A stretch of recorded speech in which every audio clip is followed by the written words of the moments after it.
ఓం ప్రపన్నపారిజాతాయ స్తోత్రవేత్రైకపాణయే జ్ఞానముద్రాయ కృష్ణాయ గీతామృతదుహే నమః. ఓం. ఇక్కడ ఉన్నటువంటి మిత్రులందరికీ కూడా నా నమస్కారాలు. ఈ కార్యక్రమాన్ని సంస్కృత భారతి, అలాగే ప్రజ్ఞా భారతి, ఇంకొక organisation that is impact foundation, ఈ ముగ్గురు కలిసి నిర్వహిస్తున్నారు. వారందరికీ కూడా ధన్యవాదాలు. నాకు ఈ అవకాశం ఈ రోజు ఇక్కడ నా గీత గురించి, భగవద్గీత గురించి ఈ మార్గశిర మాసంలో మాసానం మార్గశీర్షోహం అని అన్నారు కదా, ఆ విధంగా అలాంటి మార్గశిర మాసంలో ఆ గీత గురించి మాట్లాడే అవకాశాన్ని ఇచ్చినందుకు మొట్టమొదటిగా కృతజ్ఞతలు తెలుపుతూ, ఈరోజు ఈ టాపిక్ ఇందాక చెప్పారు, గీత ఫర్ పాజిటివ్ థింకింగ్ అన్నారు. ఈ పాజిటివ్ థింకింగ్ అనే దాన్ని అది కొంచెం కాకుండా నేను భగవద్గీతను మొత్తం 2-3 సార్లు టీచ్ చేశానండి. భగవద్గీత మొత్తము సంస్కృత భాష్యంతో పాటు అద్వైత అకాడమీ అనే దాని వెబ్సైట్ లో మొత్తం దాదాపుగా 200 టాక్స్ పైన ఉన్నాయి. అలాగే భగవద్గీతను ఆ భాష్యం కాకుండా కేవలం ఇంగ్లీష్ భాషలో కూడా చెప్పడం జరిగింది. శ్లోక బై శ్లోక చదివి దాన్ని అంతటి కూడా ఇంగ్లీష్ లో ఎక్స్ప్లెయిన్ చేయడం జరిగింది. అలాగే ఇంకోసారి మళ్ళీ ఇంకో గ్రూప్ ఇంకేదో సంస్కృతంలో సరళ సంస్కృతంలో చెప్పమంటే అది ఒకటి చెప్తున్నాను. ఈ విధంగా తెలుగులో కూడా ఒకసారి చెప్పాను ఇంకేదో ఛానల్లో. ఈ విధంగా చెప్పడం వల్ల భగవద్గీత ఎంత ముఖ్యమైనటువంటిది, మనం ఎంత మర్చిపోవడం వల్ల ఎంత మనం పోగొట్టుకుంటున్నాము అనే దాని గురించి నేను కొద్దిగా చెప్పదలుచుకున్నాను. ఈ పాజిటివ్ థింకింగ్ ఇలాంటివి చాలా మంది చెప్పేవాళ్ళు ఉంటారు. ఎందుకంటే Gita for positive thinking, Gita for personality development, Gita for management, ఇవన్నీ చెప్పేటువంటి వాళ్ళు చాలా మంది ఉన్నారు. సో అలా ఆ ధోరణి కాకుండా నేను గీత గురించి ఏం చెప్పాలి అని చెప్పి ఈ రోజు ఆలోచిస్తుంటే, మొట్టమొదటి నాకు వచ్చిన ప్రశ్న, ఎందుకు భగవద్గీత అందరూ మనం పొగుడుతున్నాం కదా, కానీ ఎవరు ఎందుకు చదవరు అని చెప్పిన, సమాజంలో ఎవరికి ఎందుకు ఇంట్రెస్ట్ లేదు అని చెప్పని ఆలోచిస్తుంటే ఒక బహుశా నాకు ఒక ఆలోచన వచ్చింది. ఎందుకంటే బహుశా ఇది ఏ పూజతో గాని, ఏ వ్రతంతో గాని, దేంతో గాని, ఏ యజ్ఞంతో యాగంతో లింకప్ కాలేదు. కేవలం ఇది ఒక ఇంటలెక్చువల్ దీని కింద ఉన్నదనమాట. కేవలం ఇంటలెక్చువల్ గ్రంథం కింద ఉన్నది. ఇది భగవద్గీత అంటే ఓకే. అంతేకాకుండా మన మనసులో మొట్టమొదటిగా భగవద్గీత అంటూనే మనకు వచ్చేటువంటి అభిప్రాయం ఏంటంటే, మనం మామూలుగా భగవద్గీత ఏ సుందర చైతన్య గారో, లేక ఇంకెవరో స్వామీజీనో, మరొక స్వామీజీనో చెప్పగా వినుంటాము. భగవద్గీత అంటేనే ఆ స్వామి మన మైండ్ లోకి వస్తాడు. మన మెంటల్ పిక్చర్ ఏముంటుందంటే ఆ స్వామి మన మైండ్ లోకి వస్తాడు. అమ్మో, ఇది మనకు సంబంధించింది కాదు, ఇది ఎవరికో సంబంధించింది అని అనుకుంటాం అనమాట.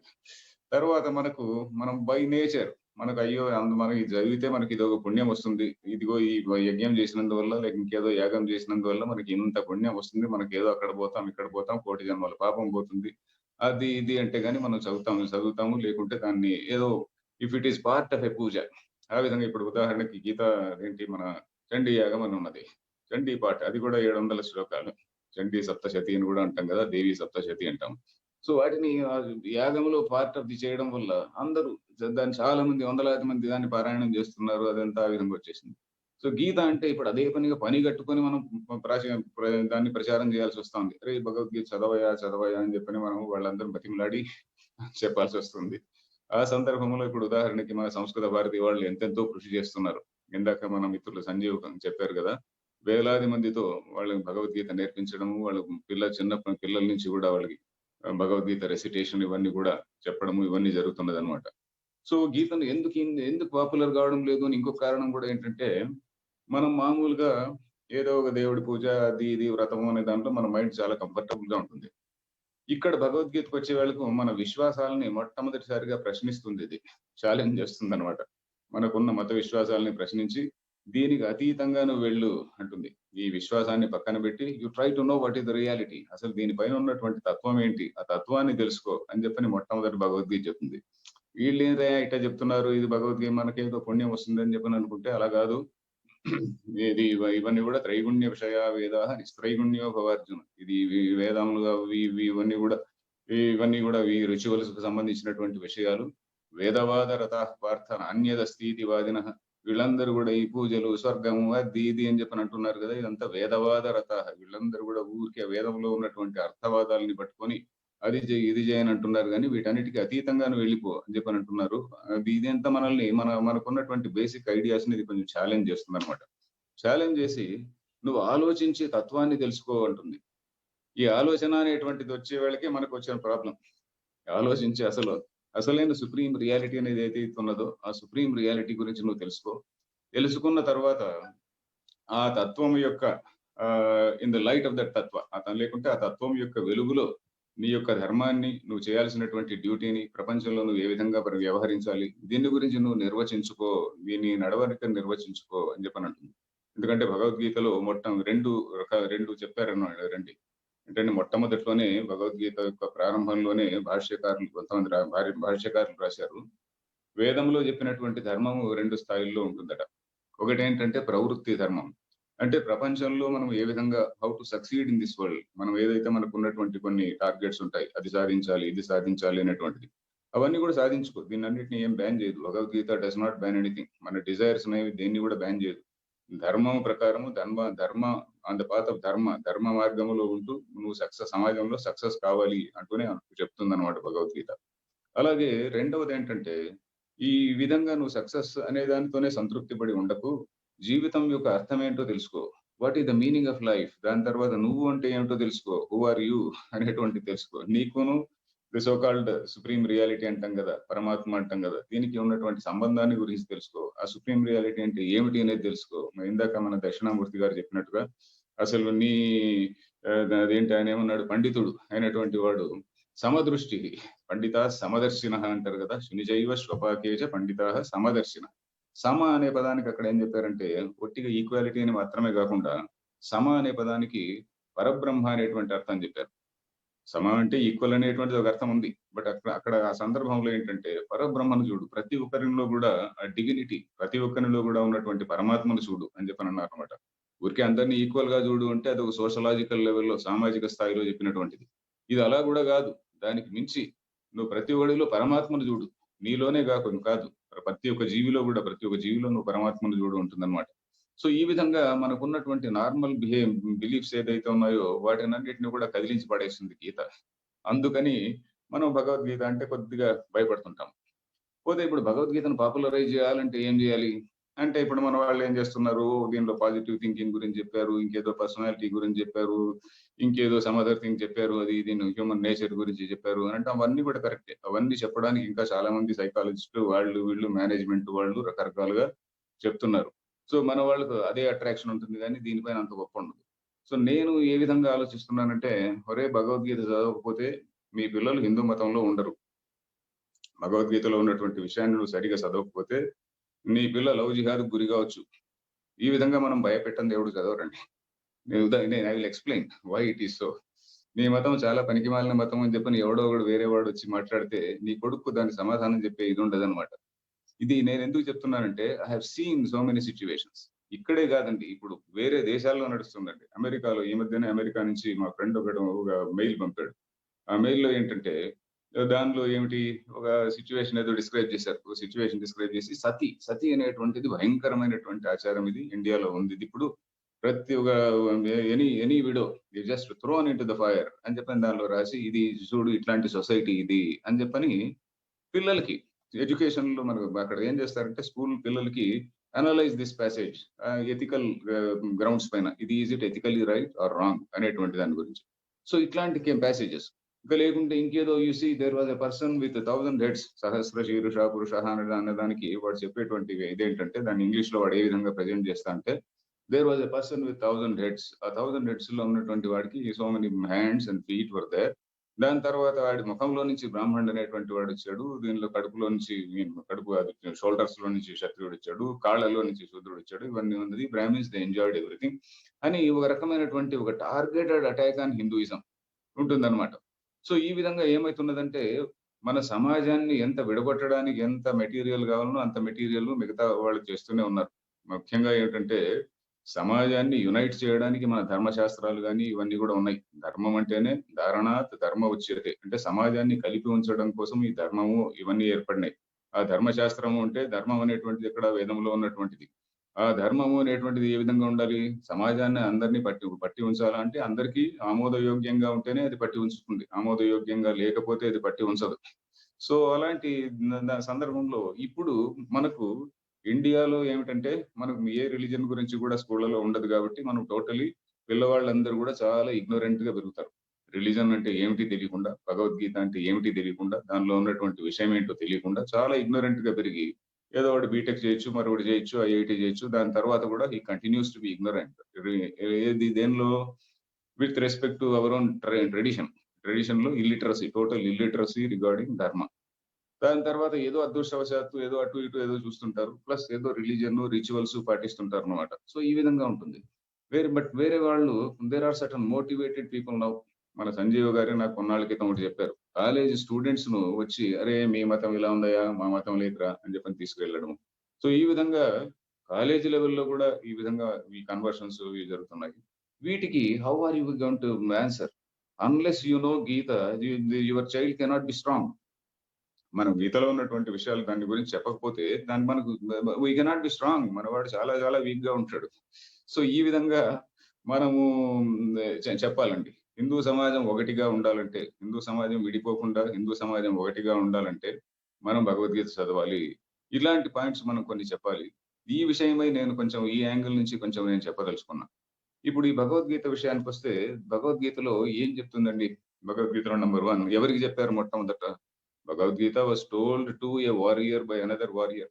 ముఖ్యంగా 4వ అధ్యాయం తీసుకుంటే, 4వ అధ్యాయం మొట్టమొదటి శ్లోకంలో ఏం చెప్తుంది? ఇమం వివస్వతే యోగం ప్రోక్తవానహమవ్యయం వివస్వాన్ మనవే ప్రహ ఆ విధంగా అట్లా వెళుతుంది కదా! సో, దానిలో ఏం చెప్తాడాయన? నేను సృష్టి ప్రారంభంలో నేను అంటే అప్పుడు కృష్ణుడు ఈస్ నాట్ ఒక యాదవ కింగ్ అని కాదు మనం తీసుకోవాల్సింది. ఎక్కడెక్కడ శ్రీకృష్ణుడు నేను అంటాడో భగవద్గీతలో అక్కడ నేను అనే దానికి పరమాత్మ అని అర్థం అన్నమాట. సో, పరమాత్మ అనేటువంటిది మాట్లాడలేదు గాబట్టి, పరమాత్మ మౌత్ పీస్ కింద కృష్ణుడు చెప్తున్నాడు. ఏమిటి? నేను దీన్ని మొట్టమొదట ఈ యోగాన్ని సూర్యుడికి చెప్పాను. ఆయన తన కొడుకైనటువంటి మనువుకు చెప్పాడు. మనువు ఇక్ష్వాకుకు చెప్పాడు. మనువు ఎవరండి? మనువు ఎవరో ఋషి ఇట్లా బ్రాహ్మడుగం గాదండి. మనువు అనేటువంటి వాడు ఒక రాజు. అలాగే ఇక్ష్వాకు గూడా రాజు. మనకు తెలుసు రాముడు ఇక్ష్వాకు వంశానికి సంబంధించినటువంటి వాడు. సో, ఈ మనువు ఇక్ష్వాకు చెప్పాడు. ఆ విధంగా ఇక్ష్వాకు నుంచి ఆయన కొడుకు ఈ విధంగా వాళ్ళ పరంపరగా ఏవం పరంపరా ప్రాప్తం ఇమం రాజర్షయో విదుహు అంటాడు. ఇది పరంపరగా వచ్చినటువంటి యోగాన్ని రాజర్షులు తెలుసుకున్నారు. రాజర్షులు ఆచరించినారు అన్నాడు గాని, ఏదో ఋషులు ఆచరించినారని చెప్పలే. ఎవరో మామూలుగా పురోహితులు, అర్చకులు వీళ్ళు ఆచరించారని చెప్పలేదు. వీళ్ళు ఎవరు ఆచరించారు అంటే ఋషులు, రాజర్షులు ఆచరించారు. రాజర్షి అంటే ఏంటి? ఫిలాసఫర్ కింగ్ అని మనం ప్లేటోలో చదువుతాం. ప్లేటో రిపబ్లిక్ అనేటువంటి పుస్తకం ఉన్నది కదా! దానిలో ఫిలాసఫర్ కింగ్ అని ఆయన ఒక ఐడియల్ కింద పెట్టాడు. That ideal was never realised. Western ప్రపంచంలో, పాశ్చాత్య ప్రపంచంలో దాన్ని ఒక ఐడియల్ ఈ విధంగా ఉండాలి అని అన్నాడు గానీ, ఆ విధంగా ఎక్కడ ఏర్పడలేదు. కానీ మన దేశంలో ఈ ఫిలాసఫర్ కింగ్స్, రాజర్షులు అనే దానికి చాలా ఉదాహరణలున్నాయి. మనం భగవద్గీత భాష్యం చదివితే, భాష్యంలో మనకు ఎన్నెన్నో ఉదాహరణలు దొరుకుతాయి. సో, ఆ విధంగా ఈ ఫిలాసఫర్ కింగ్ అనేటువంటి వాళ్ళు చెప్పినటువంటిదేంటంటే, అది అక్కడ ఇంకా కామెంటరీ చాలా ఇంపార్టెంట్‌గా ఉంటుంది. కామెంటరీలో ఏంటంటే, జగత్ పాలయితॄణాం క్షత్రియాణాం బలాధానాయ అని శంకరాచార్యులు భాష్యంలో రాశాడు. ఎందుకు ఈ భగవద్గీతని చెప్పారు అంటే, ఈ ప్రపంచాన్ని, ఈ జగత్తును పరిపాలించేటువంటి రాజులు ఎవరైతే ఉన్నారో పాలయితॄణాం క్షత్రియాణాం బలాధానాయ. బలాధానాయ అంటే వాళ్ళ మనసుల్లో బలాన్ని నింపడం కోసమంట. భగవద్గీతని చెప్పింది ఎందుకురా అంటే, ఏదో సన్యాసి కమ్మని గాదు. నీ మనసులో బలాన్ని నింపడం. ఎలాంటి బలం? ఇందాక ఆయనన్నాడు మనం మన స్వధర్మాన్ని విస్మరించాం గాబట్టే మనం వేరే దేశాల వాళ్ళొచ్చి మన పైన పడ్డారన్నాడు గదా! చాలా గొప్ప పాయింట్ అది. మన స్వధర్మాన్ని మనం ఎప్పుడైతే విస్మరించామో, మనం ఎవడైతే క్షత్రియుడనేటువంటి వాడు శ్రీహర్షుడు last great king of India. అతనికి చాలా గొప్ప ఎంపైర్ ఆఫ్ఘనిస్తాన్ వరకు మనం శ్రీహర్ష సామ్రాజ్యాన్ని జూస్తే ఇక్కడ మనం నర్మదా నది నుంచి మొదలుకొని ఆఫ్ఘనిస్తాన్ వరకు ఆయన అక్కడ ఆయన సామ్రాజ్యం ఉంది. మరి ఆయన ఏం చేశాడు? ఆయన బుద్ధిజం స్వీకరించిన తర్వాత ఆర్మీని డిస్బాండ్ చేశాడు. ఆర్మీని డిస్బాండ్ చేయడంతో ఏమైంది? చిన్న రాజులు వాళ్ళలో కలహాలు, నేచురల్లీ హ్యూమన్ వీక్‌నెస్, ఒకరిలో దెబ్బలాడుకోవడాలు. ఈ సందర్భంలో వేరే వాళ్ళు రావడం ఇలా జరిగిందనమాట. సో, ఇప్పుడు మనకు క్షత్రియుడు ధర్మాన్ని మర్చిపోయారు. మనం అందరం సొసైటీ ఎవడైతే ఓకే. క్షత్రియుడికి టీచర్‌గా ఉండాల్సినటువంటి వాళ్ళు, వీళ్ళు కూడా ధర్మాన్ని మర్చిపోయారు. సో, ఈ విధంగా వాళ్ళ ధర్మాన్ని మర్చిపోవడం అనేటువంటిది జరిగింది. సో, అందుకని క్షత్రియాణం బలాధానాయ అని చెప్పని ఆయన శంకరాచార్యులు అంటాడు. మనమందరం శంకరాచార్యులు అంటే ఏదో సన్యాసం చెప్పాడనుకుంటారు గానీ, ఆయన చాలా పౌరుషంగా ఏం దాన్ని ఎక్కడ ఏ విధంగా జ్ఞా జ్ఞ ఈవెన్ జ్ఞాని అయినటువంటి వాడు ఏ విధంగా చాలా యాక్టివ్‌గా కర్మ చేయాలి అనేటువంటి విషయాన్ని కృష్ణుడు చెప్పిన విషయాన్ని యాజ్ ఇట్ ఈజ్ చెప్పాడాయన. So, okay. ఇప్పుడు భగవద్గీతకొస్తాం. దీనిలో విషయం ఏం చెప్పారు? చెప్పనంటే భగవద్గీత మనందరికీ తెలుసు. మళ్ళీ నేను చెప్పాల్సిన పని లేదు. ఉపనిషత్తుల యొక్క సారం అనేటువంటి విషయం జనరల్‌గా మనందరికీ తెలుసు. ఉపనిషత్తుల్లోనూ, భగవద్గీతలో ఏ విధంగా వీళ్ళ అప్రోచ్ ఏ విధంగా ఉంటుంది? ఉపనిషత్తులో approach it is a scientific approach అనేది మన పిల్లలకి ముఖ్యంగా తెలియాలండి. ఉపనిషత్తులు అంటే ఏదో ముసలి చేదస్తం, ముసలోళ్ళు గడ్డం ముసలోళ్ళు పెట్టుకొని ఎక్కడో ఋషులు కూర్చొని ఎక్కడో రాసినటువంటివి అని మన ఫీలింగ్ ఉండకూడదు. It is basically a scientific approach. ఏ విధంగా? ఇప్పుడు దానిలో ఉదాహరణకు ఒక కథ. ఈ కథ మామూలుగా అప్పుడప్పుడు మీటింగ్‌లో చెప్పిండొచ్చు. ఒక తండ్రి దగ్గరికి ఒక తండ్రి ఆహ్, హ్మ్. వ వ ఆయన వరుణుడు అనేటువంటి వాడు కూడా ఉంటాడు. వరుణుడి దగ్గరికి భృగువు అనేటువంటి వాడు ఆయన కొడుకు. వెళ్లి అయ్యా నాకు నాకు నాకు ఈ పరమాత్మ అంటే ఏమిటో దాని గురించి చెప్పు అంటాడు. అప్పుడు ఫాదర్ చెప్పొచ్చు కదా! ఓహో! This is what it is అని. ఆయన అంటాడు లేదు లేదు చెప్తే మీకు అర్థమయ్యేది కాదు ఇది. నువ్వే ఆలోచించి తెలుసుకోవాలి అంటాడు. తపసా బ్రహ్మ విజిజ్ఞాసస్వ అంటాడు. అధీహి అయ్యా నాకు బ్రహ్మ అంటే ఏమిటో చెప్పు అని చెప్పనంటే, తపసా బ్రహ్మ విజిజ్ఞాసస్వ అంటాడు. తపస్సు చేసింది అంటే ఆలోచన. తప అనే దానికి ఏంటంటే మెడిటేట్, ఆలోచన, థింక్ అని. తప శబ్దానికి ధాతువుకి ఆలోచనే అని దాని అర్థం. అది ధాతు మీనింగ్. సో అక్కడ ఏమంటాడు, మరి ఆలోచించడానికి నీకున్నటువంటి సాధనాలేంటి? What is all the material you have అంటే అన్నం, ప్రాణం, చక్షుష్, శ్రోత్రం, మనోవాచమితి అంటాడు. అంటే నీకున్నటువంటి అన్నమయ కోశం, ఈ శరీరం అనేటువంటిదొకటి, నీకు ప్రాణమయ కోశం అనేటొకటున్నది, నీకు ఇంద్రియాలు, జ్ఞానేంద్రియాలున్నాయి, కర్మేంద్రియాలున్నాయి, మనస్సున్నది. This is what all you have. So దీనితోనే నువ్వు ఆ తత్వం ఏంటో కనుక్కో. దీని వెనకాల ఉన్నటువంటి సత్యం ఏంటో తెలుసుకో. నీలాగానే ఇప్పుడు మిగతా జీవులన్నీ ఉన్నాయి. వీటన్నిటికి మూలం ఏమైనా ఉన్నదా తెలుసుకో. నీకును ఈ ప్రకృతికి ఉన్నటువంటి సంబంధం ఏంటో తెలుసుకో. దీని వెనకాల ఇంకేమన్నా రియాలిటీ ఉన్నదా? దీని గురించి తెలుసుకో అంటాడు. ఈ విధంగా ఒక ఎలాబరేట్ ప్రాసెస్, ఒక లాజికల్ ప్రాసెస్ కింద దీన్నంతటిని ఇప్పుడు మోడర్న్ సైంటిస్ట్ వీటిని థాట్ ఎక్స్‌పెరిమెంట్స్ అంటారు. సో ఇలాంటి థాట్ ఎక్స్‌పెరిమెంట్స్ చేసినటువంటి మొట్టమొదటి సైంటిస్ట్‌లు మన ఉపనిషత్తులు దర్శించినటువంటి ఋషులనమాట. సో దాన్ని సుప్రీం రియాలిటీని ఏమన్నారు? మనం మామూలుగా రిలీజియస్ లీడర్ దగ్గరికెళ్ళి, "మా దేవుడు ఉంటే ఏమిటయ్యా" అంటే, "మా దేవుడు ఇదిగో ఫలానా మా దేవుడు. మా దేవుడు ఇదిగో ఫలానా హెవెన్‌లో ఉంటాడు. ఇంగా ఆయనకు అగెయిన్స్ట్‌గా ఒక డెవిల్ అనేటువంటి వాడు ఇంకెక్కడో కిందెక్కడో ఉంటాడు." సో ఈ విధంగా ఎక్కడ హెవెన్ ఎక్కడ అంటే సమ్‌వేర్ ఎక్కడో ఆకాశంలో ఉంది. సో మనకు ఉపనిషత్తులు అలా చెప్పదు. ఉపనిషత్తులు ఏం చెప్తుందంటే, ఈ దే సే ఆ సుప్రీం రియాలిటీని మనం ఏదైతే అంటున్నామో, it is not a person. అదెక్కడో ఒక స్థానంలో కూర్చొని ఒక హెవెన్ అనేటువంటి ప్లేస్‌లో ఎక్కడో సింహాసనం పైన కూర్చొని ఉన్నటువంటిది కాదండి ఇది. దిస్ ఈస్ ఆల్ ఇది దీన్ని ఏ విధంగా మనం చెప్పొచ్చంటే సత్యం, జ్ఞానం, అనంతం బ్రహ్మ అన్నారు.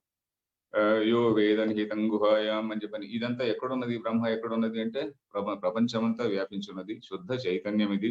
దీనికి హి, షి అనే పదాలు వాడరు. ఎందుకంటే హి, షి అనేటువంటి సర్వనామాలు ఎక్కడ వాడతారు? మగవాడో, ఆడదో అయినట్టు. ఇది మగ కాదు, ఆడ కాదు, పర్సనే కాదు. ఇట్ ఈస్ జస్ట్ చైతన్యం. దానికి ఒక నామ రూపాలు లేనటువంటి ఒక చైతన్యం. మరి మనం చూస్తున్నటువంటి వరల్డ్ అంతా ఏమిటి? అంటే the world is a manifestation in that Chaitanya. ఆ చైతన్యంలో కనిపిస్తున్నటువంటిదే ఈ జగత్. దానికి ఏ విధంగా కనిపిస్తున్నది దానిపైన తర్జన భర్జనలున్నాయి. ద్వైతము, విశిష్టాద్వైతము, అద్వైతము ఈ విధంగా తర్జన భర్జనలున్నాయనుకోండి. బట్ ఉపనిషత్తులు చెప్పేదేంటంటే, ఆ చైతన్యమే అనేటువంటిదే ఈ విధంగా కనిపిస్తున్నది అని చెప్పని అంటుందనమాట. సో ఇదెందుకు చెప్తున్నానంటే, ఆ తత్వం ఆ విధంగా ఉన్న తర్వాత ఏంటంటే, అదంతా గూడా అదెందుకు చెప్పారది? అంతా బ్రహ్మ స్వరూపమే అని చెప్పడానికి. అక్కడ ఇంకా ఎవల్యూషన్ గురించి చెప్తారు. ఏంటంటే అక్కడ పరమాత్మ చైతన్యము అనే దానిలో మొట్టమొదట వచ్చినటువంటి పరిణామం ఏంటంటే, మొట్టమొదట ఏర్పడినటువంటిది ఈ ఆకాశము, స్పేస్ అంటాం. ఆకాశాద్వాయుః వాయోరగ్నిః అగ్నేరాపః అని ఆ విధంగా ఏ విధంగా ఎవల్యూషన్ ఏ విధంగా వచ్చింది అని చెప్తారు. మొట్టమొదట ఆకాశం ఏర్పడింది. తర్వాత వాయువులు ఏర్పడ్డాయి. ఆ వాయువులు మళ్ళీ కొంతకాలానికి అవి అగ్నిగా మారాయి. అంటే maybe hot airs or something like that. అది తర్వాత మళ్ళీ కొంచెం ఫ్లూయిడ్ స్టేట్‌కొచ్చింది. ద్రవ స్థితికొచ్చింది. అది మళ్ళీ ఒక ఘనీభవించి ఒక అర్త్ అనేటువంటి స్థితికొచ్చింది. పృథివ్యా ఓషధయః మొట్టమొదట వచ్చినటువంటిది ఓషధి. ఓషధి అంటే ట్రీస్ అన్నమాట. ప్లాంట్ కింగ్‌డమ్ అంటాం. ఆ ప్లాంట్ కింగ్‌డమ్ నుంచి ఓషధీభ్యో అన్నం ఆ ఓషధులే జీవులన్నిటికి గూడా ఆహారంగా మారింది. ఆ విధంగా జీవులన్నీ వచ్చాయి. అని ఇలాంటి సైన్స్‌తో మనకెలాంటి పేచీ లేదు. ఇప్పుడు మీరు అమెరికాకెళితే అమెరికాలో గూడా చాలా చోట్ల అసలు డార్విన్స్ థియరీ ఆఫ్ ఎవల్యూషన్ చెప్పరు. ఎందుకంటే దట్ ఈస్ అగైన్స్ట్ థైర్ రిలిజియన్. మనకు డార్విన్స్ థియరీ ఆఫ్ ఎవల్యూషన్‌తో మనకు ఎలాంటి పేచీ లేదు. సైన్స్‌తో ఎలాంటి పేచీ లేదు. ఎందుకంటే మన వాళ్ళు చాలా సైంటిఫిక్‌గా ఆలోచించారు. ఈనాడు గూడా ఫిజిక్స్‌లో ఫిజిసిస్ట్స్ వేసుకుంటున్నటువంటి మీలో చాలా మంది సైంటిస్ట్‌లు ఉండొచ్చు. కొంతమంది ఉండొచ్చు. సైన్స్‌లో ముఖ్యమైనటువంటి ప్రశ్న ఏంటంటే one of the important questions ఏంటంటే ఈ కాన్షియస్నెస్ అనేది ప్రైమరీనా? లేక మ్యాటర్ అనేది ప్రైమరీనా? మ్యాటర్ నుంచి అంటే మనం ఏదైతే అచిత్ అంటున్నామో, జడము అంటున్నామో దాని నుంచి కాన్షియస్నెస్ వచ్చిందా? లేక consciousness is it appearing as matter అనేటువంటిది ఒక ముఖ్యమైనటువంటి ప్రశ్న అన్నమాట. ఏది ఈనాడు గూడా. సో ఇది ఈ విధంగా చెప్తుందన్నమాట. సో ఇవన్నీ ఎందుకు చెప్పారు అంటే ఈ విధంగా సృష్టొచ్చింది అని చెప్పడానికి గాదండి. బట్ ప్రపంచమన్నంతటిని గూడా నువ్వు పరమాత్మ రూపంగా చూడు అని చెప్పడానికి ఇదంతా చెప్పారు అని చెప్పని మనకు భాష్యకారులు రాశారు. సో మరి ఎందుకు ఇది చెప్తున్నానంటే, ఇది రియాలిటీ ఇదైనప్పుడు, ఆ తత్వం వెలుగులో నీ ధర్మాన్ని, నీ సామాజిక ధర్మాన్ని నువ్వు నిర్వచించుకో. ఆ తత్వం వెలుగులో మన విలువలు ఇవన్నిటిని కూడా నిర్వచించుకో అని చెప్పడానికనమాట. సో ఇప్పుడు now will come to the picture. A question, మరి దేవుడు అంటే ఏమిటండి? అని చెప్పనంటే, మనం భగవంతుడు అనే దాన్ని, మనం దేవుడు అనేటువంటి దాన్ని you visualise in any form, whatever form you want. అందుకని అది భగవద్గీతలో ఏం చెప్తుందంటే 7వ అధ్యాయంలోకెళితే, యో యో యాం యాం తనుం భక్తః శ్రద్ధయార్చితుమిచ్చతి.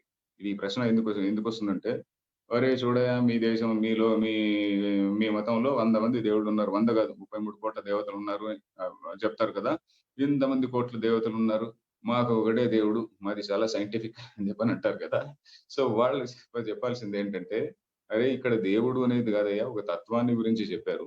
ఆ తత్వంలో నువ్వు ఏ రూపంలోనైనా యో యో యాం యాం అంటే యో యో జో ఆద్మి అని అంటాం కదా హిందీలో. ఆ విధంగా యో యో అంటే ఎవడు ఏ రూపంలో నువ్వు తత్వంలో నుంచి ఏ విధంగా నువ్వు భావించుకున్నా కూడా ఆ రూపంలోనే నీకు ఫలితం ఉంటుంది అని చెప్పనంటుంది.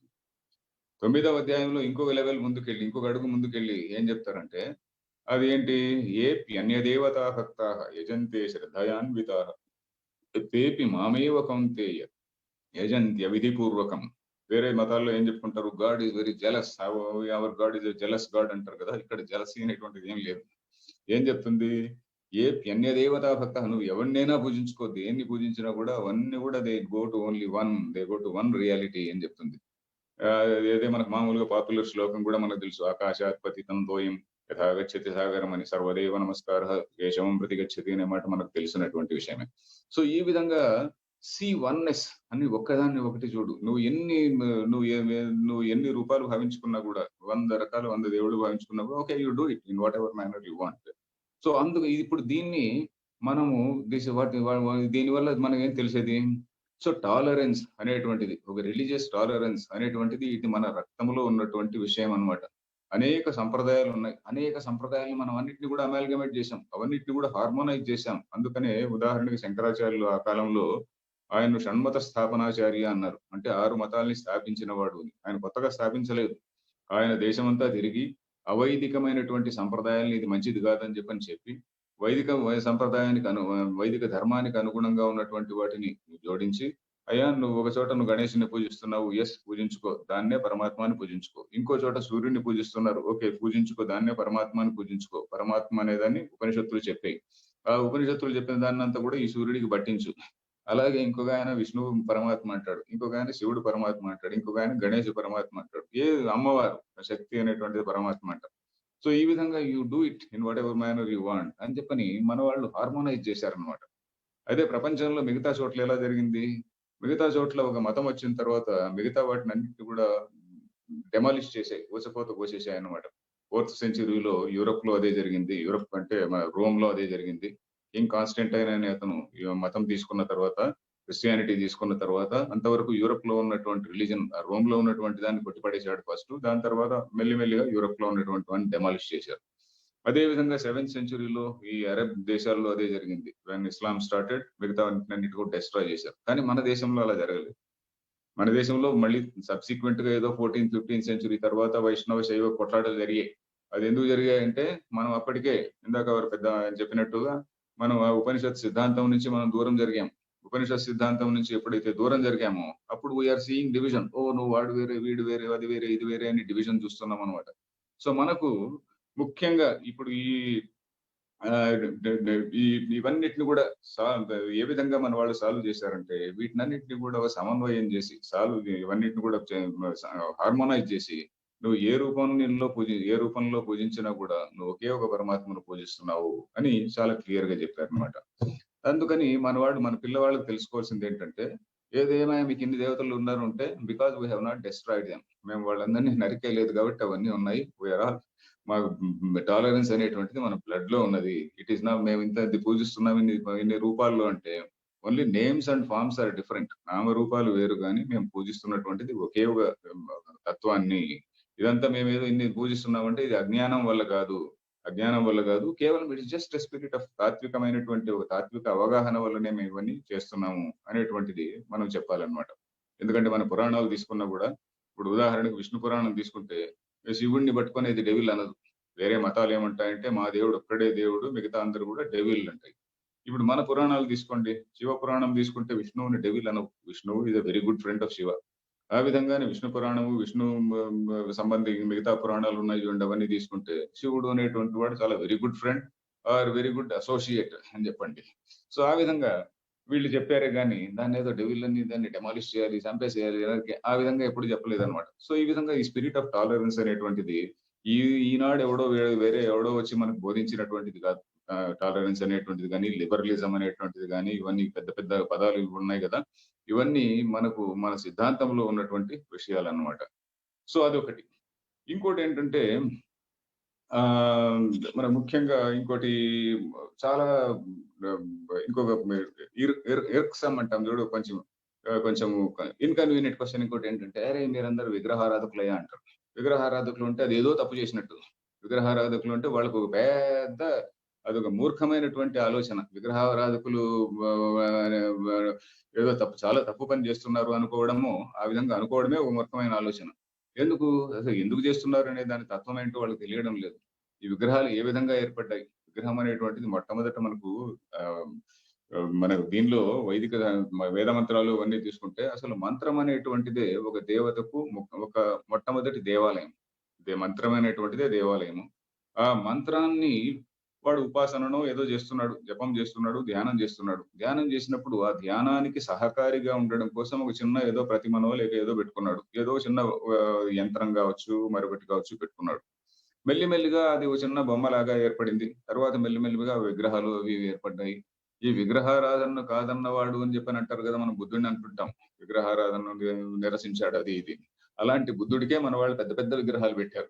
ప్రపంచంలో ఉన్నటువంటి అన్నిటికంటే పెద్ద విగ్రహాలు ఎవరివి అంటే ఓన్లీ బుద్ధుడు, జైనుడు వీళ్ళవే. సో, ఆ విధంగా మనిషి హ్యూమన్ నేచర్ ఆ విధంగా ఉన్నది. హ్యూమన్ నేచర్ ఆ విధంగా ఉన్నది. దానిలో పెద్దగా అంత ఇది చేయాల్సిన పని లేదు. అంటే మనకు ఉపాసనకు, పూజకు అనుకూలంగా ఉండడం కోసం ఆ భగవంతుని యొక్క వీటినే ఫీచర్స్‌నే ఆయన యొక్క క్యారెక్టరిస్టిక్స్ ఏవైతే ఉన్నాయో దాన్ని మనం ఈ రూపం ద్వారా మనం భావించుకొని, మనం ఒక మనసులోకి తెచ్చుకొని సరైనటువంటి అవగాహన తెచ్చుకోవడానికి ఇవి చెప్పారు గానీ, ఇదేదో మనం మూర్ఖంగా విగ్రహారాధన చేస్తున్నాం అనేటువంటిది గాదు. దీన్ని గూడా గురించి కూడా మనకు ఉపనిషత్తుల్లోనూ, గీతలోను చాలా క్లియర్‌గా చెప్పారు. ఉపనిషత్తుల్లో చాలా క్లియర్‌గా ఏం చెప్తారంటే, చిన్మయస్య అద్వితీయస్య నిష్కలస్య అశరీరిణః ఉపాసకానాం కార్యార్థం బ్రహ్మణో రూపకల్పన అంటారు. అసలు తత్వం అనేటువంటిది చిన్మయం. చిన్మయం అంటే ఏంటి? కేవలం శుద్ధ చైతన్యము. చిన్మయస్య అద్వితీయస్య that is the only thing which is existing. అది మించి అది తప్ప ఇంకొకటేం లేదు. తర్వాత దానికి ఒక నామ రూపములు ఏమీ లేదు. మరి అలాంటి దాన్ని నువ్వు ఊహించుకోవాలి. నువ్వు ఉపాసించాలి. నువ్వు దాని గురించి తెలుసుకోవాలంటే మొట్టమొదటగా ఒక నామరూపములు ఉన్నటువంటి ఒకానొక ప్రతిమనో ఏదో ఒక దాన్ని తీసుకొని దాని నుంచి నువ్వు ముందుకెళ్ళు అంటుంది. దాన్ని నువ్వు ఉపాసన చేసినంత కాలం ఉపాసన చేస్తుంటావు. దాని తర్వాత మళ్ళీ after that you go beyond it అని చెప్పని ఈ విధంగా చెప్పారన్నమాట. సో, ఇది విగ్రహారాధన అనే దాని గురించి మనం చాలా చక్కగా అర్థం చేసుకోవాల్సిందుంది. ఇదేదో మూర్ఖమైనటువంటి ఆచారం కాదు. ఇది కేవలం number 1 we have accepted various traditions అదొకటి. తర్వాత మనకు ఉపాసనకు లేకుంటే పూజ చేయడానికి అందరూ గూడా ఒక ఫిలాసఫర్స్ కాలేరు గదా! పోనీ ఇప్పుడు మనకు విగ్రహారాధనను నిందించే వాళ్ళేమో వేదాంతులు గారు. వాళ్ళు పరమ మూర్ఖులు. ఇదే దేవుడు దీన్నే నువ్వు ఒప్పుకోవాలి. వాళ్ళ దేవుడికి మాత్రం ఫారం లేదంటారా? వాళ్ళ దేవుడు వాళ్ళ పుస్తకాలు చదివితే ఆ దేవుడు వాళ్ళతో మాట్లాడుతుంటాడు. వాడితో మాట్లాడుతుంటాడు. వీడితో మాట్లాడుతుంటాడు. అందరితో మాట్లాడుతుంటారు. రకరకాలైన ఆర్డర్స్ ఇస్తుంటారు. ఇవన్నీ చేస్తుంటారు. సో, ఇవన్నీ జూస్తాం. అది గూడా ఒక పర్సనే. కానీ మన దగ్గర supreme reality is not a person. So, అదొకటి ముఖ్యమైనటువంటి విషయం. ఇంకా భగవద్గీతలో ఇంకొకటేం జెప్తారంటే సెన్సిటివ్ ఇష్యూ. చాలా సెన్సిటివ్ ఇష్యూ ఏంటంటే, వర్ణం, కులం ఈ 2 గురించి గూడా. వర్ణము, కులము అనే దాని గురించి ఏం జెప్పారండి భగవద్గీతలో అనేది అందరం మనం హానెస్ట్‌గా మనం తెలుసుకోవాల్సినటువంటి విషయం. ఇప్పుడు ఈనాడు సైకాలజిస్టులు ఏం చేస్తారు? పర్సనాలిటీ టైప్స్ అని చెప్పని విభజిస్తారు. పర్సనాలిటీ టైప్స్ ఇదిగో వీడు కొంచెం అగ్రెసివ్ పర్సనాలిటీ, వీడు కొంచెం సాఫ్ట్ పర్సనాలిటీ, వీడు కొంచెం డల్ పర్సనాలిటీ అని చెప్పని. ఈ సాఫ్ట్, అగ్రెసివ్ అండ్ డల్ అనేటువంటి దీన్ని మన వాళ్ళు సత్వ, రజస్, తమో గుణాలన్నారు. సాఫ్ట్ అనేటువంటి ఒట్టి సాఫ్ట్ కాదు. అహింస, సత్యము, తర్వాత క్షమ, తర్వాత ఇలాంటి గుణములు ఉన్నటువంటి వాడు. జ్ఞానం పట్ల ఆసక్తి, సంతుష్టి ఇవన్నీ ఉన్నటువంటి వాడిని okay. You belong to the సత్వ గుణం అనేటువంటిది నీలో ప్రధానంగా ఉన్నది. ఇంకొకడు నేను రూల్ జేయాలి, నేను అధికారం రావాలి, నేను అందరిని శాసించాలి అనేటువంటి యాంగిల్ ఒకటుంటుంది. లేకుంటే నేను ఇంకా సంపాదించాలి అనేటువంటి ఒక యాటిట్యూడ్ ఉంటుంది. దాన్ని ఒక కేటగరీలో పెట్టారు. 2 కేటగరీలు చేశారు. ఒకటి డామినేట్ జేయాలి అనేవాడిని ఒక కేటగరీలో పెట్టారు. ఇంకా సంపాదించాలి అనేటువంటి వాడిని ఇంకో కేటగరీలో పెట్టారు. ఇదంతా ఏమీ లేకుండా పెద్దగా వాడి పర్సనల్ ఇనిషియేటివ్ గొప్పగా లేకుండా ఏదో వేరే వాడు ఏదైనా చెప్పిన దాన్ని ఆచరించేటువంటి వాడిని ఇంకో కేటగరీలో పెట్టారు. సో అది ఎప్పుడు జరిగింది? కొన్ని వేల ఏళ్ల క్రితం మనకు ఈ గుణములు సత్వ, రజస్, తమో గుణములు అనేటువంటివి మనకు సాంఖ్య సిద్ధాంతం అని ఒక ఫిలాసఫీ ఉందండి. మనకు 6 సిస్టమ్స్ ఆఫ్ ఇండియన్ ఫిలాసఫీ అని మనం చూస్తుంటాం. 6 ఆస్తిక దర్శనాలున్నాయి. ఈ 6 ఆస్తిక దర్శనాలు గాకుండా నాస్తిక దర్శనాలు గూడా కొన్నున్నాయి. ఈ ఆస్తిక దర్శనాల్లో ఒకానొక ముఖ్యమైనటువంటి దర్శనం సాంఖ్య దర్శనం. దానిలో ఉన్నటువంటి విషయాల్ని వేదాంతంలో గూడా చాలా అడాప్ట్ చేశారు. దానిలో అడాప్ట్ చేసిన వాటిలో ముఖ్యమైనటువంటిది ఇది. ఈ 3 గుణములు అనేటువంటి సత్వగుణము, రజోగుణము, తమోగుణం. ఈ 3 వల్ల దీని వల్లనే మనుషుల్లో డిఫరెన్షియేషన్ చేశారు. ఈ ఫలానా గుణములు ఉన్నటువంటి వాడిని ఇదిగో ఈ కేటగరీలో పెట్టు. యూ గివ్ సమ్ డ్యూటీస్ గుణ, కర్మ విభాగశః అన్నారు. అంతేగాని జాతి విభాగశః అని చెప్పలే. దాన్ని పుట్టుకను బట్టి వాడిని ఈ విధంగా కేటగరైజ్ చేయనలేదు. చాతుర్వర్ణ్యం మయా సృష్టం గుణకర్మ విభాగశః అన్నారు. గుణ, కర్మ వాడి గుణాన్ని బట్టి వాడి కర్మను నిర్దేశించు. వాడి గుణం ఇదిగో ఈ విధంగా ఉంటే వాడికి okay you do this duty. Eenadu aptitude టెస్ట్‌లు అని చెప్పని అంటుంటాం గదా! ఆ పద్ధతిలో ఉంటుందన్నమాట. ఇది మనం భగవద్గీతలోనే గాకుండా భగవద్గీత we know it is only a part of భారతం గదా! భారతంలో అనేక చోట్ల ఈ విషయం పైన చాలా వేడి చర్చ జరిగిందండి. ఈరోజు ఎంత వేడిగా చర్చ జరుగుతున్నదో, ఆ రోజు గూడా ఆ విధంగా అట్లా వేడి చర్చ జరిగింది. వ్యాసుడు నిజంగా గొప్ప సంఘ సంస్కర్త జెప్పాలి. మనం భారతం గాని, భాగవతం గాని చదివితే మనకు వ్యాసుడు ఎంత గొప్ప సంఘ సంస్కర్తో మనకు తెలుస్తుందనమాట. సో, ఈ ఈ వర్ణ, కులం అనే దాని గురించి అప్పుడు భాగవతంలోనే మనకు యక్ష ప్రశ్నలు, నహుష ప్రశ్నలు, ధర్మ వ్యాధోపాఖ్యానము, ముఖ్యంగా ఈ 3 ఉపాఖ్యానాల్లో అసలు ఎవడు నిజమైన బ్రాహ్మణుడెవడు అనేటువంటి దాని గురించి క్వెషన్‌లేశారు. దానిలో నహుష ప్రశ్నలు అనే దాని గురించి అది మనం చూసామంటే వ్యాసుడు చాలా చాలా క్లియర్‌గా చెప్పాడు. ఫలానా గుణములు ఎవరిలో అయితే ఉంటే అతను అలాంటి వాడే బ్రాహ్మణుడు. అలాంటి గుణములు ఎవరిలో లేకుంటే వాడు బ్రాహ్మణుడు కాదు. ఫలానా గుణములు ఇంకెవరిలోనైనా ఉంటే వాడిని బ్రాహ్మణుడి కింద ట్రీట్ చేయాలి. ఇవన్నీ కూడా ఇంత క్లియర్‌గా భారతంలో ఉందండి. మనం కొత్తగా ఈరోజు ఏం పుట్టించాల్సిన పని లేదు. కొత్తగా మనం ఏమి ఇన్వెంట్ చేయాల్సిన పని లేదు. మనం దానిలో ఉన్నటువంటి విషయాన్ని మనం చెప్తే చాలు. హానెస్ట్‌గా చెప్తే సొసైటీలో ఉన్నటువంటి అనేకమైనటువంటి ఈ సో కాల్డ్ మనకున్నటువంటి అరే! మనల్ని ఈ విధంగా వేరే వాళ్ళెవరో మనల్ని నొక్కిపెట్టారు, ఇది చేశారు అనేటువంటి భావనలు పోతాయి. యాక్చువల్‌గా అక్కడ చెప్పినటువంటిది అంతే. దాని తర్వాత మరి ఇప్పుడు కాస్ట్ అనేటువంటిది ఎలా వచ్చింది? కులం ఎలా వచ్చింది అంటే caste is not told by Gita. అది మనం తెలుసుకోవాలి. భగవద్గీత చదవండి. భగవద్గీత పైన ఉన్నటువంటి భాష్యాలన్నీ చదవండి. ఎక్కడ కూడా కాస్ట్ అనేటువంటిది ఉండదు. కాస్ట్ ఎలా ఏర్పడుతుంది? అంటే సమాజం యొక్క అవసరాన్ని బట్టి కాస్ట్ ఏర్పడుతుంది. మనకి ఈరోజు గుడ్డలు అవసరం. 2000 ఏళ్ల క్రితం కూడా గుడ్డలు అవసరం. అప్పుడు అందుకని గుడ్డలు నేసేవాడు కూడా అవసరం. కొంతమంది some people they develop that skill. ఆ స్కిల్ ఉన్నటువంటి వాళ్ళు కొంతమంది ఒక గ్రూప్‌గా ఏర్పడి, ఆ స్కిల్‌ను వాళ్ళు ప ప్రివే దాన్ని ప్రిజర్వ్ చేస్తూ, ఆ స్కిల్ ఉన్న వాళ్ళకి పిల్లల్నిస్తూ, ఆ స్కిల్ ఉన్న వాళ్ళు ఒక గ్రూప్‌గా ఉండడం వల్ల ఒక కాస్ట్ ఏర్పడింది. అలాగే గోల్డ్ అనుకోండి. గోల్డ్ ఆర్నమెంట్ ఏదో కావాలి. గోల్డ్ ఆర్నమెంట్ ఈ రోజు ఎంత గోల్డ్ అవసరమో అప్పుడు కూడా అంతే. ఈ రోజు ఎలా బార్బర్ అవసరమో ఆ రోజు అలా బార్బర్ అవసరం. ఈ రోజు ఎలాగైతే ఇంకేదో సమ్ అదర్ ట్రేడ్ అవసరమో ఆ రోజు కూడా అదే విధంగా అలాంటి ట్రేడ్స్ అవసరం. ఈ రోజు సమాజంలో ఎన్నెన్నెన్నెన్నో ట్రేడ్స్ ఉన్నాయి.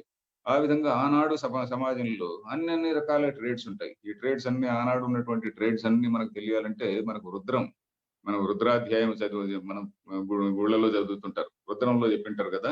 ఆ రోజుల్లో ఉన్నటువంటి ట్రేడ్స్ రకరకాలైన ట్రేడ్స్ అండి. రథం చేసేటువంటి వాడు కూడా రథకారేభ్యః నమో మహద్భ్యః క్షుల్లకేభ్యః ఆ విధంగా చెప్తూ ఆయన ఏమంటాడంటే నమో దక్షభ్యః కార్పెంటర్ కూడా వాడేలో బ్రహ్మను చూడు.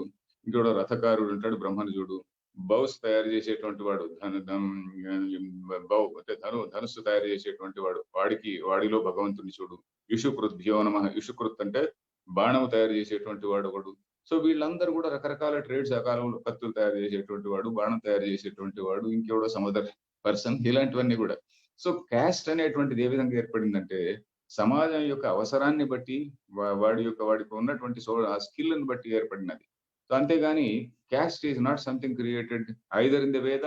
ఇక్కడ మనకు ఘంటాపథంగా మనం చెప్పాల్సింది ఏంటంటే వేదంలో గాని, భగవద్గీతలో గాని క్యాస్ట్ అనేటువంటిది చెప్పలేదు. కేవలం వర్ణం అనేటువంటిది చెప్పారు. మరి ఇంకో ప్రశ్న వస్తుంది, ఇంపార్టెంట్ ప్రశ్న. మరి ఎవడయ్యా డిసైడ్ చేసేది? మరి వీడిలో ఈ క్యారెక్టరిస్టిక్ ఉందా లేదా? నేరుగా పుట్టుకతోనే అవన్నీ వస్తాయా? అని చెప్పి వేస్తారు. అది కూడా ఈ ప్రశ్న కూడా వేసుకున్నారండి. ఈ ప్రశ్న కూడా వేసుకొని మనుస్మృతిలో మనమందరం మన మనుస్మృతి చదవకుండా మనం ఆయన అనవసరంగా తిడుతుంటాము. సో మనుస్మృతిలోనే చెప్పారు. ఆచార్యస్త్వస్య యాం జాతిం అని రాసి చెప్తాడనమాట.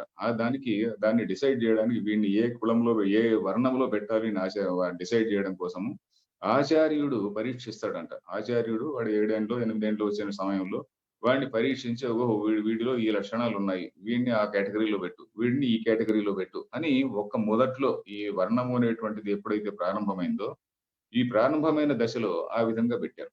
దాని తర్వాత కాలంలో మరి మెల్లిగా అవి ఆ కులంలోనే ఉండడం వల్ల వాళ్ళలో ఆ క్యారెక్టరిస్టిక్స్ కొంతవరకు నేచురల్ గా కొంత జీన్స్ మ్యూటేషన్ అనుకోండి, ఏమన్నా అనుకోండి, ఆ విధంగా రావడం.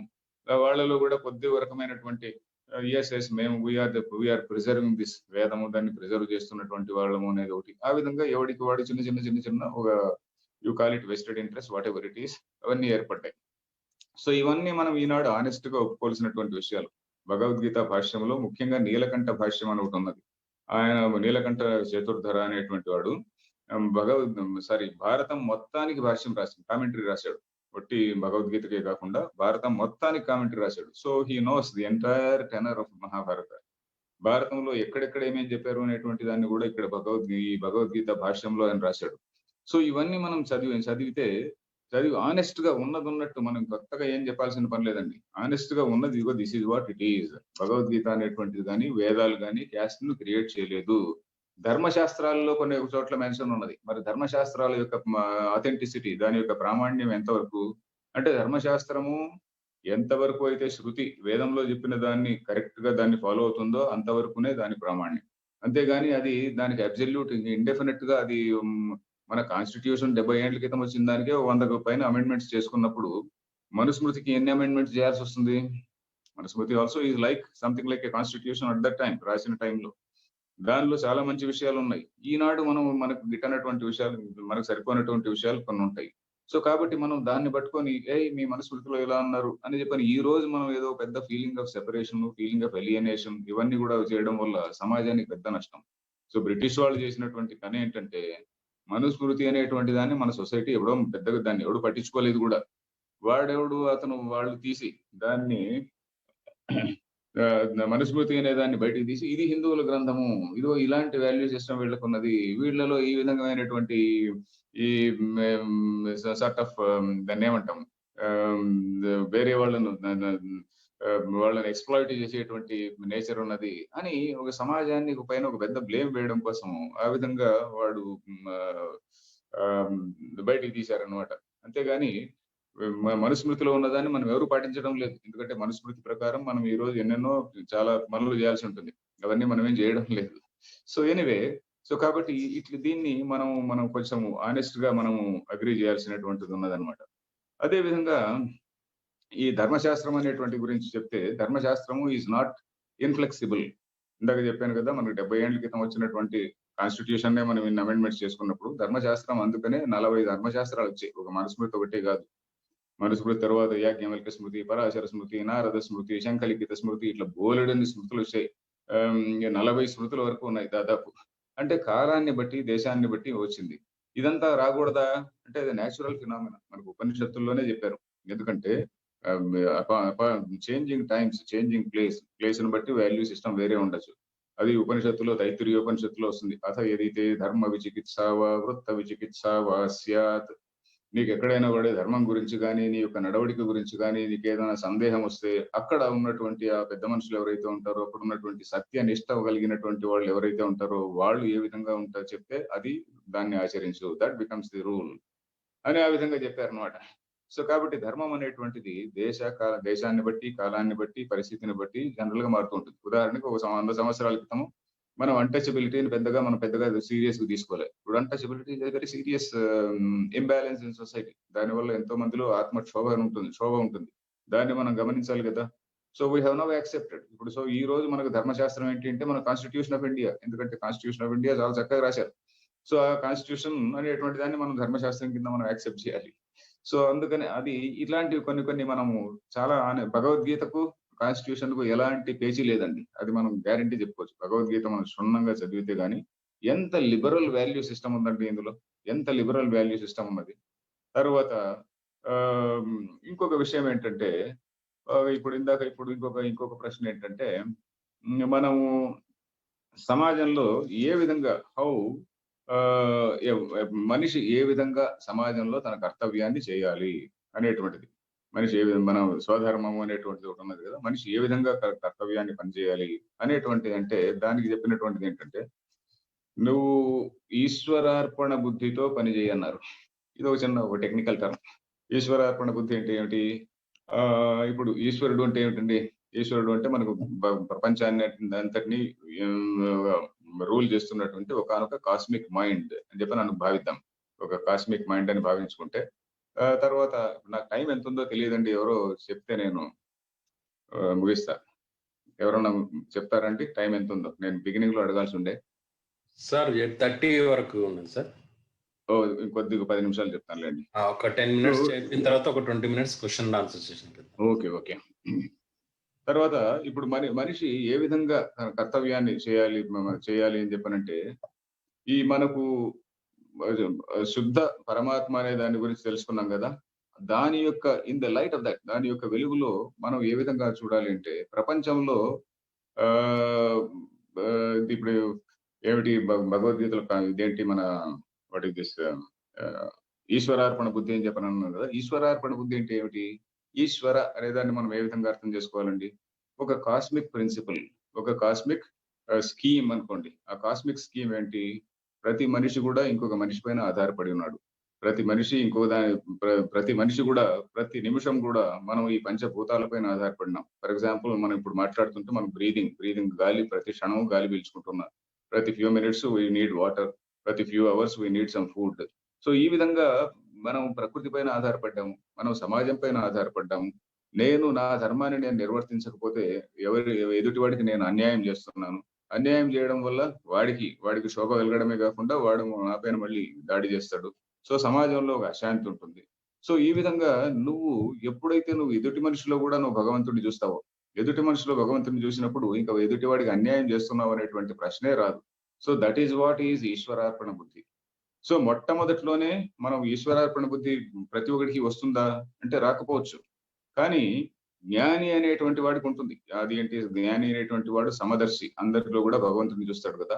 సో, ఇప్పుడు మామూలుగా మన సాధకుడైనటువంటి వాడేం జేయాలి? మామూలు మనిషి ఏం జేయాలి? వీడు జ్ఞాని స్టేజ్‌కి ఇంకా పోలేదు. మరి సాధకుడైనటువంటి వాడు జ్ఞానిని అనుకరించాలట. జ్ఞానిని అనుకరిస్తూ, జ్ఞాని ఏ విధంగా పని జేస్తాడో, ఆ విధంగా మనం పని జేస్తుండాలి. ఇందాక ఆయన చెప్పారు గదా! యద్యదాచరతి శ్రేష్ఠస్తత్తదేవేతరో జనః అని చెప్పని ఆ శ్లోకం చదివాడు. సో, ఆ విధంగా జ్ఞాని అయినటువంటి వాడిని మిగతా వాళ్ళందరూ అనుసరించాలి. అనుసరించి మనము ఆ విధంగా మన మన మన ప్రవర్తనను మనం సరిదిద్దుకోవాలి అని చెప్పని భగవద్గీత చెప్తుంది. సో, ఈశ్వరార్పణ బుద్ధి అంటే ఏంటంటే సమాజ హితం కోసం పనిజేయడం. సమాజ హితం కోసం మనం ఏ పని చేసినా కూడా సమాజ హితం కోసం పనిజేయడము. అంతేగాకుండా నువ్వు ఫలాన్ని ఆశించకుండా పని జెయ్యి అని చెప్పనంటారు గదా! దానర్థం ఇంకోటండి. దానర్థము మనం కొంతమంది రాంగ్ అర్థం తీసుకుంటుంటారు. నువ్వు ఆఫీస్‌కి పో, పని జెయ్యి, కానీ సాలరీ తీసుకోవద్దు అనే సెన్స్‌లో కాదండి. నువ్వు ఫలాన్ని ఆశించకుండా పని జెయ్యి అంటే, ఏంట్రా దేవుడు ఈయన ఇలా చెప్పాడు కృష్ణుడు. కర్మణ్యేవాధికారస్తే మా ఫలేషు కదాచన అంటే, ఏదో ఆఫీస్‌కి పోయి పని జెయ్యి, సాలరీ తీసుకోవద్దు అని మాత్రం కాదు. దానిలో ఏంటంటే, మనం కొన్ని కర్మలు పుణ్యము, పాపము వచ్చేటువంటి కర్మలు. అట్లాంటి కర్మల గురించి చెప్పారక్కడ. కర్మలుంటే పుణ్యము, పాపం ఏదో దానం చేస్తుంటాము. దానం చేసినప్పుడు నాకు పుణ్యం ఈ దానం వల్ల నాకు పుణ్యం రావాలి. ఇదిగో ఈ పూజ చేసినా నాకు పుణ్యం రావాలి అనేటువంటిది కాకుండా, ఇప్పుడు పూజ చేసినప్పుడు దాంతో పాటు కొంచెం ఏదో యజ్ఞం కావచ్చు, ఏదైనా కావచ్చు. దానిలో కొంచెం ఎవరికో దానం అనేటువంటిది ఒక part and parcel of it. ప్రతి పూజలో కూడా ఏదో అంతో ఇంతో ఒక దానం అనేటువంటిది ఒకటుంటుంది. ఇంకేదో ఒక మనిషికి భోజనం పెట్టడం అనేటువంటిది. ఇవన్నీ కూడా నువ్వు నిష్కామంగా చెయ్యి. నాకేదో పుణ్యం రావాలి అనేటువంటి భావనతో కాకుండా నిష్కామంగా చెయ్యి అంటుంది. సో, దానికి చిన్నగా ఒక లింకప్ చేశారు. ఏమిటంటే, ఇలా చేస్తే నీకు పుణ్యం అనేటువంటి బంధం ఉండదు అని చెప్పనన్నారు. ఎందుకంటే మనకు అంతో ఇంతో భయపెట్టకపోతే మనం ఏది వినం గదా! సో, కాబట్టి పుణ్యం అనేటువంటిది కూడా బంధమే.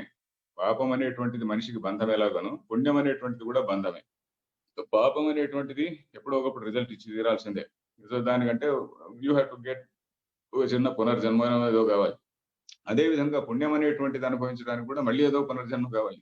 సో, ఇప్పుడు ఈ విధంగా ఒక జన్మ, మరణ అనేటువంటిది ఒక సైకిల్‌లో నువ్వు కొట్టుకొని తిరుగుతుంటావయ్యా!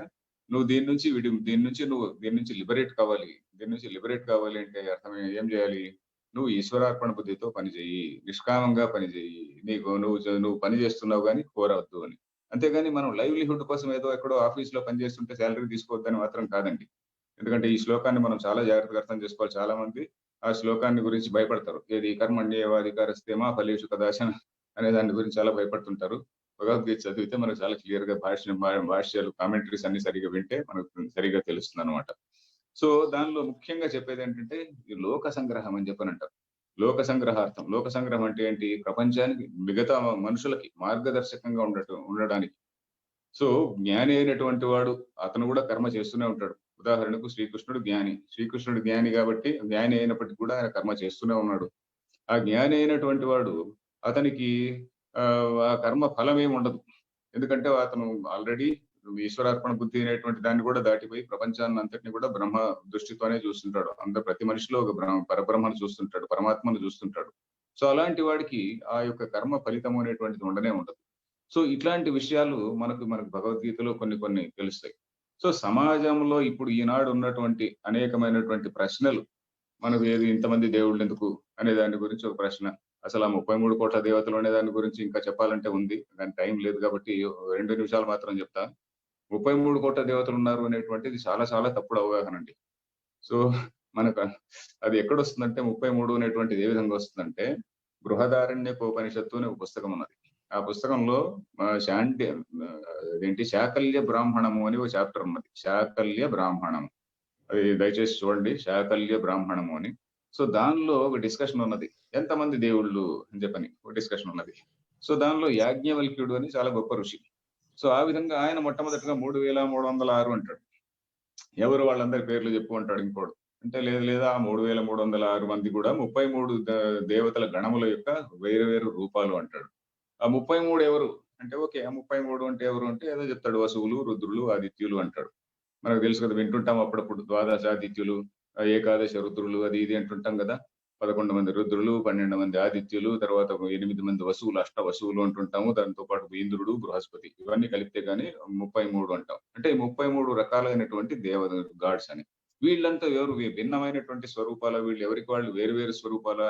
అంటే కాదు. ఇవన్నీ కూడా ఒకే తత్వములో నుంచి మనకు కనిపించేటువంటి రూపాలు. మరి ఎందుకలా చేసుకున్నాము అంటే వాళ్ళందరూ నిజంగా ఎవరో పర్సనాలిటీస్ అక్కడ ఆకాశంలో ఉన్నారని గాదు.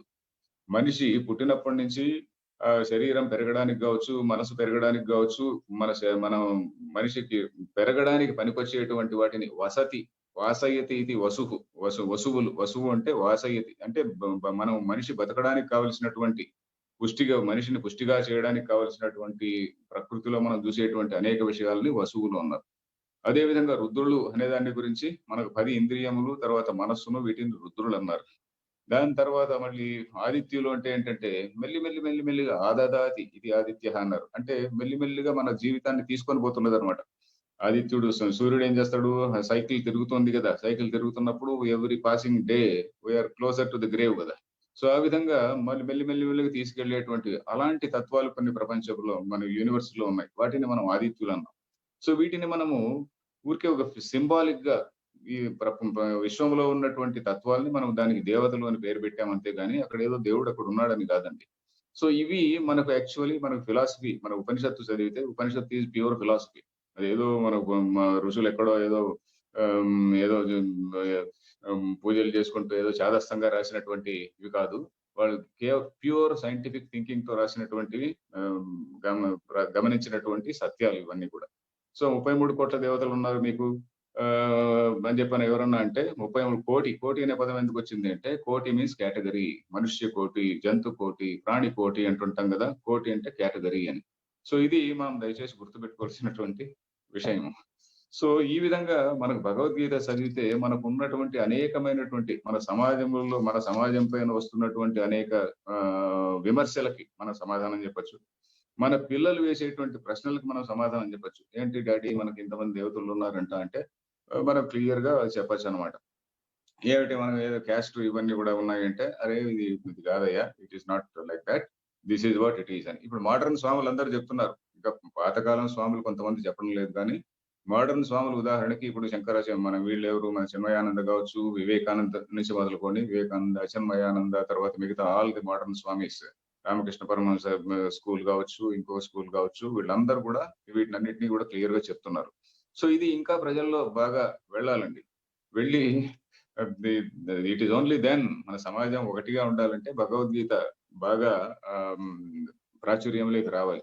అంతేగాని భగవద్గీత ఏదో మడిగట్టి దాన్ని పుస్తకం పైన పసుపు కుంకుమ పెట్టి దేవుడి రూమ్ లో పెట్టుకోవాల్సినటువంటి పుస్తకం కాదు. ఆ మడి అంతా పడేసి దాన్ని మనం చదివి అర్థం చేసుకోవాల్సినటువంటి గ్రంథం అన్నమాట.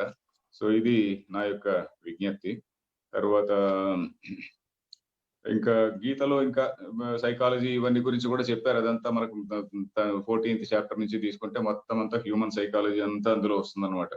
సో ఇవి నాకు ముఖ్యంగా నేను చెప్పదలుచుకున్నటువంటి విషయం ఇదండి. మనకున్నటువంటి సామాజికమైనటువంటి ప్రశ్నలు ఏవైతే ఉన్నాయో, సామాజిక సమస్యల గురించి వచ్చేటువంటి ప్రశ్నలకు సమాధానాలు కావాలంటే మనం తప్పకుండా భగవద్గీత చదవాలి. లేకుంటే మన వాళ్ళు కన్ఫ్యూజన్ లో ఉంటారు. సో కన్ఫ్యూజన్ లో ఉండడం వల్ల ఏమైతుంది, అరే మన మతం అంతా ఇంతే, ఏదో ఊరికే పూజలు, టెంపుల్ కి పోవడము, ఏదో శటకోపం పెట్టించుకోవడము, ఇంతే మనది అని చెప్పి అనే ధోరణిలో మన వాళ్ళు ఉంటాం. Because we don't know, we have not red the original text. So దీనిపైన బేస్ అయి వచ్చినటువంటి మిగతా రిచువల్ అనేటువంటిది ఎందుకు వచ్చింది, ఆ రిచువల్ లో కూడా ఎంత వేదాంతం ఉన్నదంటే, ఇప్పుడు ఉదాహరణకి మీరు ఒక టెంపుల్ కి వెళ్తారనుకోండి, మన వాళ్ళు రిచువల్ ను కూడా చాలా చాలా ఇంటెలిజెంట్ గా కన్స్ట్రక్ట్ చేశారు. టెంపుల్ కి వెళ్ళి మనం ఏదో పూజ చేస్తున్నప్పుడు చెప్తారు, ఉదాహరణకి సహస్ర శీర్ష పురుష సహస్రాక్ష సహస్రపాత్ అని చెప్తారు. అదేంటి పురుష సూక్తం అని చెప్తారు. వాట్ ఈస్ దట్ పురుష సూక్త? ఆ పురుష సూక్తంలో ఏంటంటే ఈ విశ్వాన్ని అంతటిని కూడా ఒక మనిషి ఆకారంలో భావించుకొని, this is all the whole universe అనేటువంటిది ఒక సిస్టమ్, ఒక ఆర్గానిక్ బాడీ. ఈ ఆర్గానిక్ బాడీలో ఏ చిన్న పార్ట్ ఇంకొక పార్ట్కి దెబ్బ తీసినా కూడా అది మంచిది కాదు. ఫర్ ఎగ్జాంపుల్, నేను నా చేతితో నేనే ఇంకో దాన్ని కొట్టుకుంటాను అనుకోండి, ఈ డ్యామేజ్ అవుతుంది కదా. లేదు నా చేతితో నేనే ఆ కంటి పొడుచుకుంటాను అనుకోండి, ఇట్ ఈస్ డేంజర్.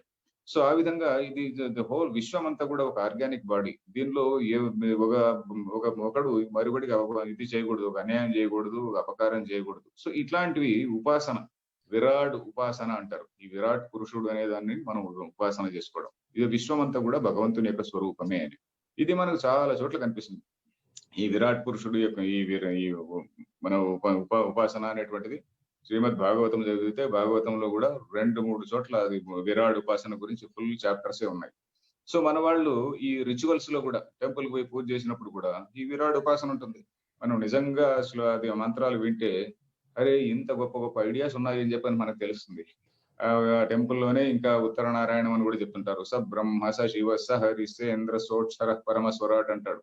అంటే ఆ పరమాత్మ అనేటువంటి వాడు ప్రతి ఒక్క జీవిలోనూ ఉన్నాడయ్యా, ప్రతి ఒక్క జీవి యొక్క అంతఃకరణలో ఉన్నాడు. అదే బ్రహ్మ, అదే విష్ణువు, స బ్రహ్మ స శివ స విష్ణువు అని చెప్పని, అదే విష్ణువు, అదే బ్రహ్మ, అదే ఇంద్రుడు, అదే అక్షర బ్రహ్మ అనేటువంటిది. అదే విధంగా ఇంకా మంత్ర పుష్పంలో కూడా చెప్తుంటారు, త్వం రుద్రస్త్వం త్వం బ్రహ్మస్త్వం రుద్రస్త్వం ప్రజాపతి అది ఇది అని చెప్తుంటారు కదా. నువ్వే అది అని చెప్తుంటారు. ఏమిటి, బ్రహ్మ అన్న విష్ణువు అన్న అంతా కూడా ఒకటే అని చెప్పని మనకు ఉపనిషత్తులు మాటికి చెప్తూనే ఉన్నాయి. సో ఇలాంటి విషయాలన్నీ కూడా మనకు మామూలుగా అందరికీ కూడా కామన్ నాలెడ్జ్ రావాలి.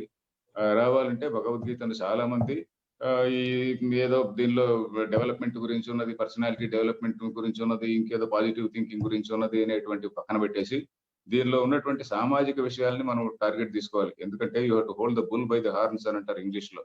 If you don't hold the bull by the horns, you will never succeed. So కాబట్టి మనం ఉన్న విషయాన్ని క్లియర్ గా మన సమాజంలో అందరికీ చెప్పాలి. చెప్పి మన సమాజం యొక్క ఆహ్, ఐక్యానికి మనం మనం ఎంతో పాటుపడిన వాళ్ళం అవుతామని నేను చెప్తూ నేను ఇంతటితో సెలవు తీసుకుంటున్నా.